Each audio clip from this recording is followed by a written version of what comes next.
Olá, proponho a vocês uma adivinhação. O que é que hoje se lê e amanhã não se quer ler mais? O jornal, é claro. A leitura diária do jornal informa muito, mas é transitória. Quer dizer, a notícia de hoje não serve mais amanhã, porque a de amanhã já é outra. O conteúdo está sempre se renovando.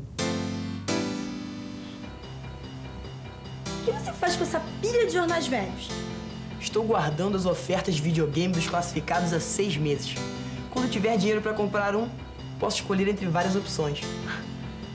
É impressionante. O anúncio de hoje não serve para o futuro. As matérias do jornal nascem e envelhecem rapidamente. A linguagem do jornal procura ser simples e direta para que todos possam compreender também rapidamente a informação que se quer veicular. Vocês sabem que tipos de texto aparecem no jornal?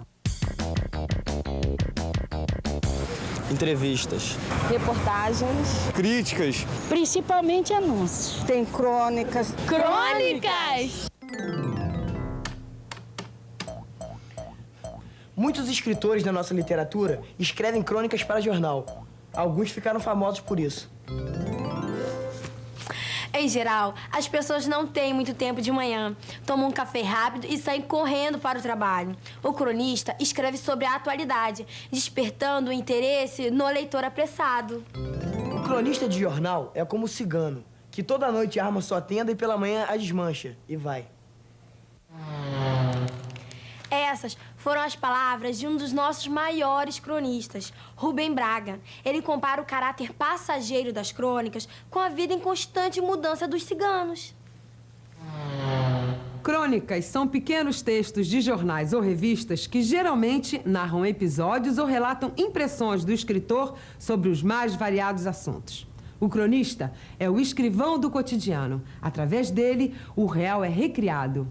Quem não gosta de ler uma boa crônica?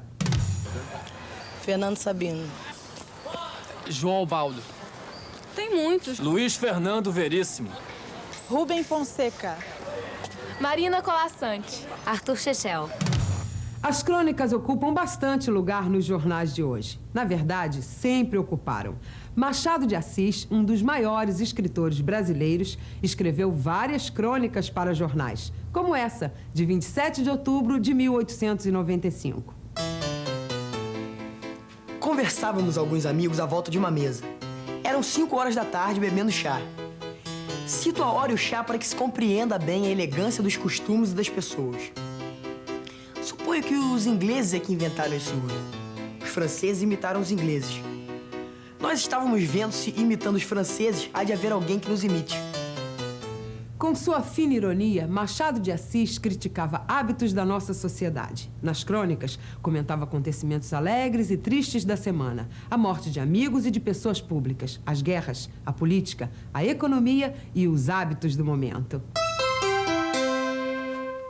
Grandes escritores fazem crônicas que sobrevivem ao tempo e que continuam a despertar interesse de leitores anos mais tarde. A qualidade faz com que os textos permaneçam como obras literárias. As boas crônicas são reunidas em coletâneas e editadas em livros. Carlos Drummond de Andrade, Paulo Mendes Campos, Rubem Braga, Fernando Sabino e muitos outros escreveram crônicas que foram editadas em livros. Cada um tem seu estilo. Alguns escrevem crônicas poéticas, como fez Carlos Drummond de Andrade. Nascido em Itabira, Minas Gerais, mas morador de Copacabana, ele escreveu várias crônicas sobre a vida carioca. Numa delas, A Descoberta do Mar, Drummond comenta a emoção de descobrir-se o mar. Quem nasceu ao pé do mar não percebe essas coisas. O mar é seu irmão e ele costuma passar indiferente ao longo da praia. Como fazem, irmãos, de tanto se habituarem à convivência? Quantas pessoas vão do Leblon ao centro sem olhar?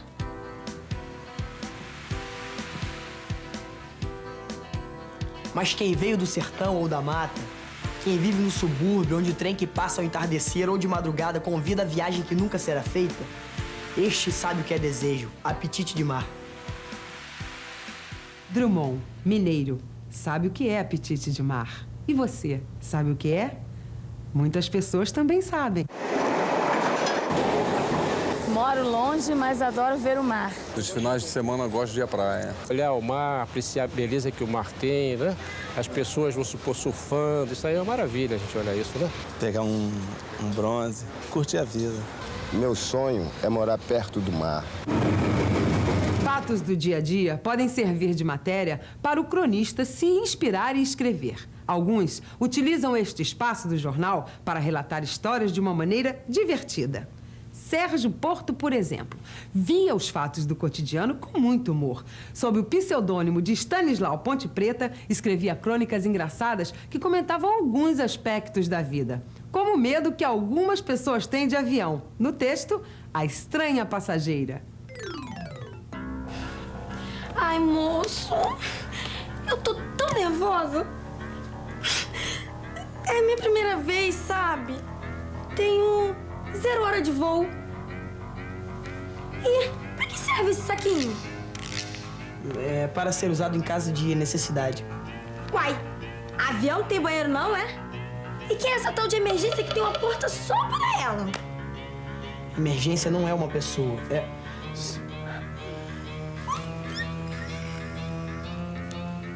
Estamos voando tão alto que a pessoa lá embaixo, olha, parece ter formiguinha.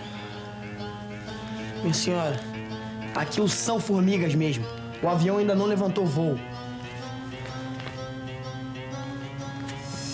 Viram? A crônica A Estranha Passageira de Stanislau Ponte Preta é quase uma pequena piada sobre o medo comum e nada divertido de viajar de avião.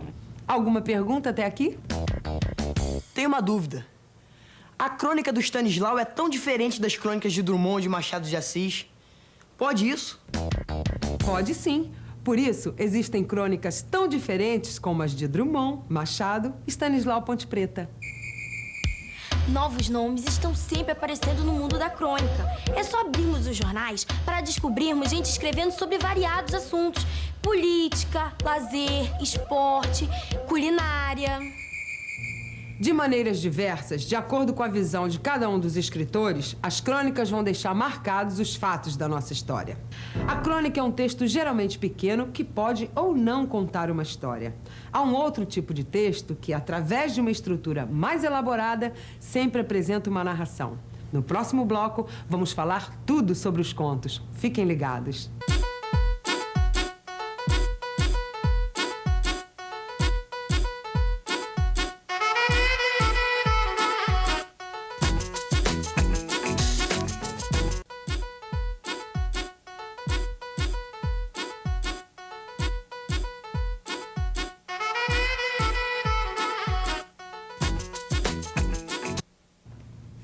Vocês já repararam como as pessoas gostam de contar e de ouvir histórias?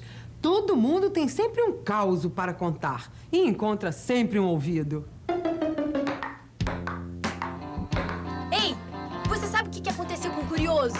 Não. O prazer de ouvir histórias é tão grande que uma jovem chamada Sherazade conseguiu salvar sua vida através das que contava ao rei. Dizem que o rei Shahriar desposava uma noiva por noite e mandava matá-la no dia seguinte. Sherazade, a nova mulher do rei, conseguiu sobreviver porque despertou a curiosidade de Shahriar, contando-lhe uma história interessante a cada noite. As pequenas narrações encantaram tanto o rei que ele sempre desejava ouvir mais uma. E assim, Sherazade adiou sua morte. Por quanto tempo? Por 1001 noites. O livro As 1001 Noites conta um pouco da vida e dos hábitos do povo oriental há muitos séculos atrás. Uma das histórias mais conhecidas é Aladim e a Lâmpada Maravilhosa. Muitos séculos? Como essas histórias podem continuar interessantes até hoje? Porque tem ação e magia. Trazem ainda hoje muito prazer e diversão. Afinal, não é só o rei Shahriar que gosta de ouvir histórias. Todo mundo adora.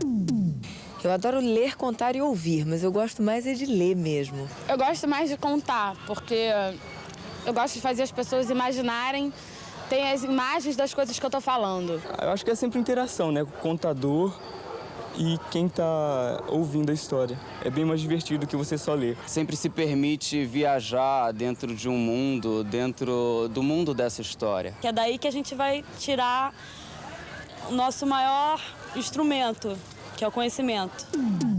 Alguns escritores se especializam em escrever pequenas histórias, ou melhor dizendo, contos. Os contos são breves narrativas sobre fatos comuns ou extraordinários. As Mil e Uma Noites, por exemplo, apresentam contos fantásticos.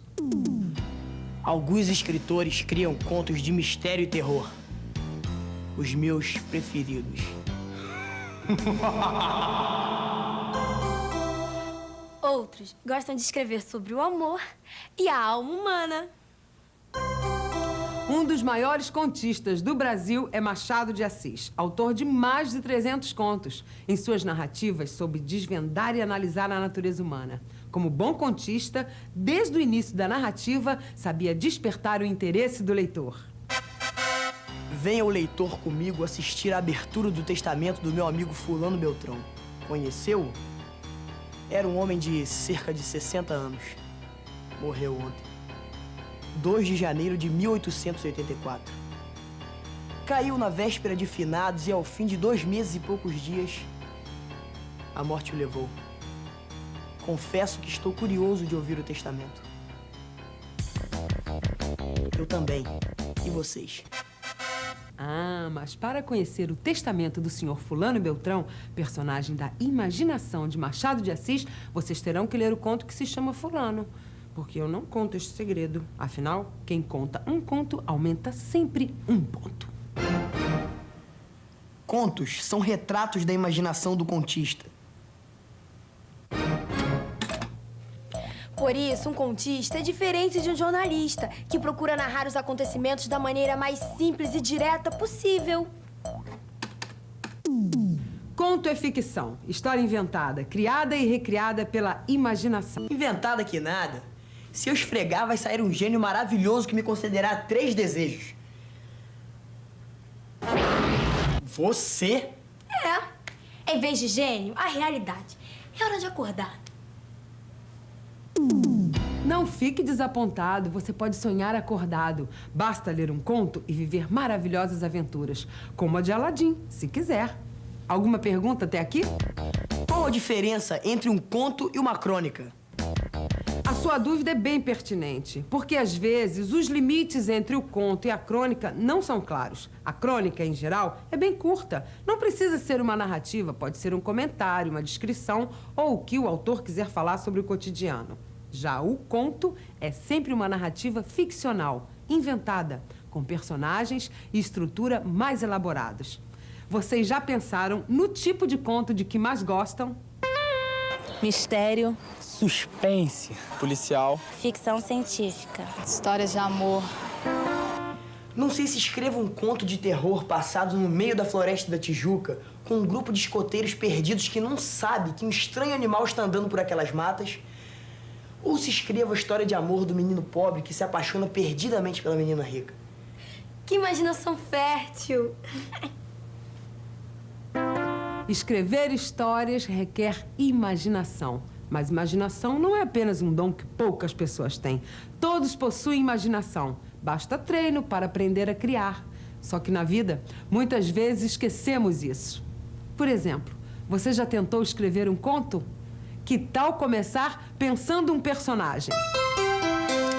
É um sujeito gordo, 35 anos, Casado. com 2 filhos, médico. Um dia... Esse sujeito... Qual é o nome dele? Já sei. Adalberto Eugênio. Um dia, Adalberto Eugênio resolve comprar um cachorrinho poodle. Mal ele sabia os perigos que se escondiam naquele pequeno animal. Ahá! Vou escrever um conto de terror. Uma boa maneira de despertar sua imaginação é não só escrever, como ler contos. Há muitos contistas interessantes em nossa literatura contemporânea. Fernando Sabino, Silvia Ortoff, Marina Colasanti, Guimarães Rosa e muitos outros. Eles escrevem contos de variados tipos. Mistério, amor, suspense, humor, fantasia. É só escolher o tipo em que quiser embarcar. Mas voltem, hein? Até o próximo programa.